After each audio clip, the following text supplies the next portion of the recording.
যুদ্ধাপরাধ ট্রাইব্যুনাল ফ্যাসিবাদের আমলে এটা একটা রাজনৈতিক হাতিয়ার হিসেবে ব্যবহৃত হয়েছিল। মৌলানা আবুল কালাম আজাদের কেসের ক্ষেত্রে আমরা যেটা বলবো, ওনার উপরে অন্যায় করা হয়েছিল সে সময় মৃত্যুদণ্ড দিয়ে, সেটার আমরা ন্যায় বিচার চাই। শেখ হাসিনার ক্ষেত্রে ন্যায় বিচার করা হোক, সেটাও আমরা চাই। বাংলাদেশের ইতিহাসে কোনো নজির নেই, বিশ্বের ইতিহাসেও সেরকম কোনো নজির নেই যে সমস্ত জায়গায় কমন ল অ্যাপ্লিকেবল, যে কোনো আসামিকে এভাবে না শুনে মৃত্যুদণ্ড দেওয়া হয়। যুদ্ধাপরাধ ট্রাইব্যুনাল ফ্যাসিবাদের আমলে এটা একটা রাজনৈতিক হাতিয়ার হিসাবে ব্যবহৃত হয়েছিল।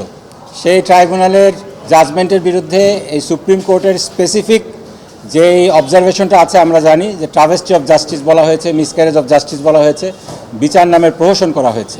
এরকম একটা প্রহসনের নজির ছিল মৌলানা আবুল কালাম আজাদের যে মৃত্যুদণ্ডটা দেওয়া হয়েছিল ইন অ্যাবসেন্সিয়া, সেটা এই বিপ্লবের পরবর্তীতে তিনি যখন দেশে ফিরে আসেন, নিয়ম অনুযায়ী তিনি সিআরপিসির 401 ধারা মতে আমাদের স্বরাষ্ট্র মন্ত্রণালয়ের মাধ্যমে রাষ্ট্রপতির কাছে একটা অ্যাপ্লিকেশন জমা দেন ওনার যে সাজাটা হয়েছে সেটার স্থগিতাদেশ চেয়ে। সেখানে আমাদের সেই অ্যাপ্লিকেশনটা, মৌলানা আবুল কালাম আজাদের সেই দরখাস্তটা মঞ্জুর করা হয় এই শর্তে যে 1 বছরের মধ্যে, গত বছর 22শে অক্টোবর এটা মঞ্জুর করা হয়, বলা হয় 1 বছরের মধ্যে আপনি আপিল করবেন। সেই আদেশের অনুযায়ী আমরা 1 বছরের মধ্যে সারেন্ডার করে অ্যাপিল করেছিলাম।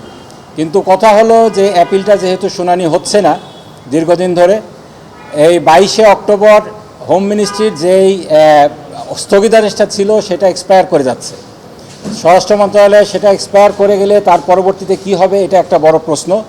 যেহেতু এখানে মৃত্যুদণ্ড দেওয়া হয়েছে, আমরা সেজন্য ব্যাপারটা যেহেতু এখন অ্যাপিলেট ডিভিশনে চলে এসেছে, অ্যাপিলেট ডিভিশনে একটা দরখাস্ত করেছিলাম এই 22শে অক্টোবর পর্যন্ত যে স্থগিতাদেশটা দেওয়া আছে এটাকে যেন বাড়িয়ে দেওয়া হয়, এক্সটেন্ড করা হয়। আমাদের যেই দরখাস্তটা আছে এটার জবাবে অ্যাপিলেট ডিভিশন বললেন, আমরা এই 22শে অক্টোবরের আগেই আপনাদের অ্যাপিলটা শুনে ফেলি না কেন। তখন প্রসিকিউশন চিফ প্রসিকিউটর দাঁড়ালেন, বললেন যে এই ব্যাপারে আমাদের আপত্তি আছে, কেননা এটা একটা স্ট্রিক্ট ল, এখানে সুপ্রিম কোর্টের 104 অ্যাপ্লিকেবল হয় না, সুতরাং এখানে এটা বার্ড বাই ল, আমাদের এটার আপত্তি রয়েছে। দুই পক্ষকে শুনে তখন একটা আর্গুমেন্ট আসলো, বেঞ্চ থেকে বলা হলো যে যেহেতু এটা একটা মৃত্যুদণ্ড ক্যাপিটাল পানিশমেন্ট, এখানে তো অ্যাপিলটা অটোমেটিক্যালি এখানে অ্যাডমিটেড হবে।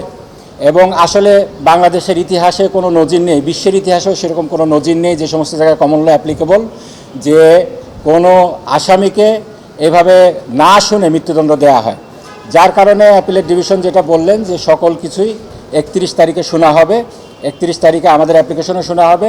যদি আমাদেরটা অ্যাডমিটেড হয়, প্রসিকিউশনের যে অ্যাপ্লিকেশন আছে এটা যদি রিজেক্ট করা হয়, তাহলে অ্যাপিলটাও সেদিন শুনানি হয়ে যেতে পারে। এখানে ন্যায় বিচারটা হলো মুখ্য, এখানে কে বেনিফিট পরবর্তীতে পাবে না পাবে সেটা কিন্তু বিষয় না।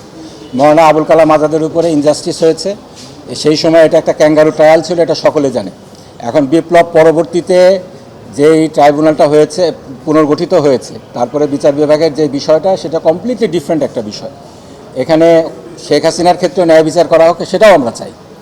আমাদের মৌলানা আবুল কালাম আজাদের কেসের ক্ষেত্রে আমরা যেটা বলবো, ওনার উপরে অন্যায় করা হয়েছিল সে সময় মৃত্যুদণ্ড দিয়ে, সেটার আমরা ন্যায় বিচার চাই। এবং এই ন্যায় বিচার করার দায়িত্ব আমাদের সুপ্রিম কোর্টের। শেখ হাসিনার ক্ষেত্রে কী হবে না হবে, কী ক্ষেত্রে ন্যায় বিচার হবে, এটা কমপ্লিটলি একটা ডিফারেন্ট বিষয়।